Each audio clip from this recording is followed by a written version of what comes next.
Здравейте, приятели! Надявам се от заглавието на този клип да сте разбрали, че то ще бъде на тема ревю на продуктите на Avon от серията Color 2.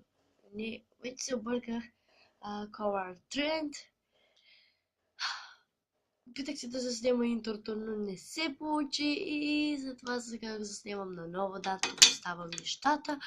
Знам, че се виждат и не е точно хубаво, но извинявам се за гласа си, просто съм леко болна. Да, леко болна и потениска. Знам какво ще кажете. Ще се чаквам хейт долу в коментарите. Също така не забравяйте да отворите описанието. Там също ще съм написал всичките социални мрежи и нещо, ако забравя да кажа в видеото или нещо допълнително.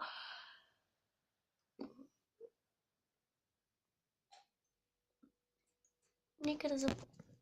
Имам само 3 продукта. 2 за устни и един, който е за... Ще се почва с този продукт. Той е Avon Color Trend Volumes Mascara Volume. Черна спирала за очи. Не е нито...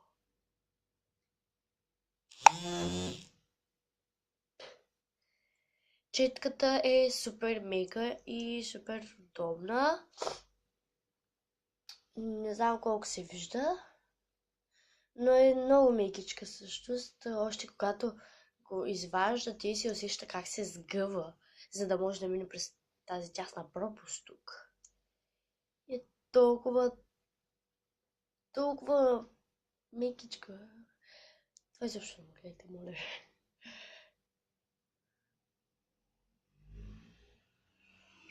Но съм доволна от тази спирала, доста изправя миглите. Не ги извива доста подходящо, но затова вече направиха извивачки. Много ми харесва. И не помня точно колко пари дадох за нито един продукт, понеже пише някъде преди месец. Трябваше време да ги тествам и след това да ви кажа откровеното си мнение за тях. Така че съжалявам, но ако се сетя, просто проверете долу описанието. Ще бъде написано всичко за продуктите, но за цените не ви обещавам. Това е едно по-кратко видео, защото имам малки мнения за тези продукти. Забравих къде стигнах. Понеже спрях видеото и отидох да си направя чай. Просто ще ви кажа всичко отново, че това е едно кратко видео, понеже тези 3 продукта, които ще покажа и показах, са от един месец. Трябва ми време да ги тествам и би трябвало... Всъщност нямам много големи мнения за тях, тъй като това само 2 червила и една спирала и не мога да ви обясня нищо, като примерно пигментация и такива неща, които повече ще ви интересуват. Но ако отново впуснат същата серия червилата, препоръчвам да си вземете и червилата, и спиралите, доста качествени са.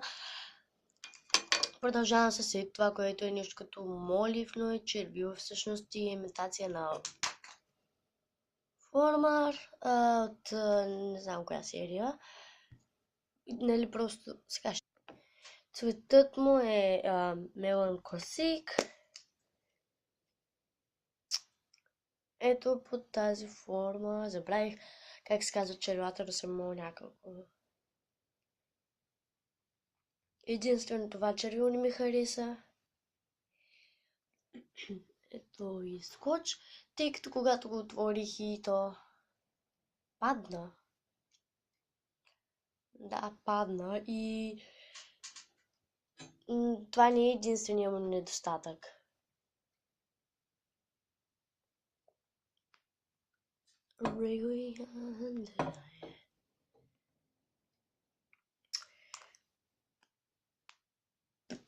Просто това червило, да, става доста хубаво за нанасене на узлите, цветът му е доста хубав.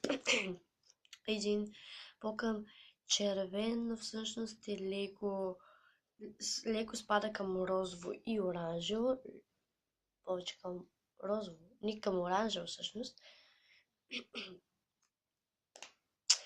Това червило си струва, но надявам се, ако си го поръчате и на вас, да не ви падне, когато го отворите. Долу в описанието ще бъдат написани имената на всички продукти, които показвам, за да знаете. Сега просто ви ги показвам как изглеждат. Да, отцапах тук с маркера. Ето това уникално. Тук тази светлина няма да го видите. Ето това уникално чудо превърна света ми в любов. Добре, бати филмарката. Това червило, което е номер Pension, е уникално в момента с него. Само, че тук ще отидах в кухнята, където се правих чая и видях, че се вижда доста по-розово на устните ми, отколкото тук. Камерата го прави да изглежда някак телесен или оранжев, но всъщност цвета си е такъв. Нещо като много светло оранжево. Той е розов. Този втори. Ето, този изключвам. Не бе. Този. Да, много съм доволна от него. Уникално е, не изсушава устните. Не би могло да ви изневери. Затова пуснат ли се го това червило още веднъж, си грабвам някакъв друг цвят, дори може и същия. Аз съм го поизхабила доста, както виждате, за един месец. Да, хубавото е, че тук се вижда, понеже като някой те попита какъв цвят е и ти просто да го покажеш и да отваряш и така нататък. Да, казах, че това видео ще бъде кратко, но явно не е така. Всъщност не знам кога ще бъде качен този клип. И си отцапах гащите, макар че съм по пижама, но долу просто си обляках една буза. Защото тук ще стана.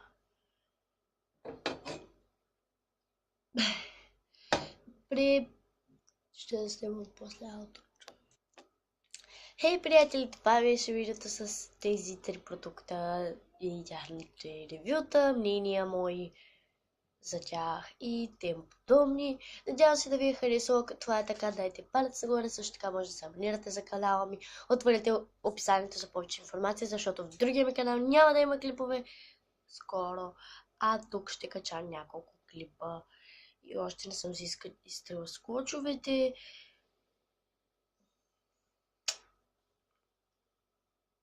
Липсва.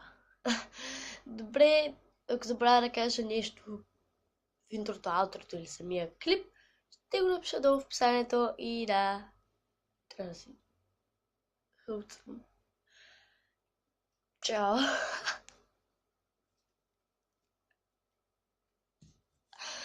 Да, чао!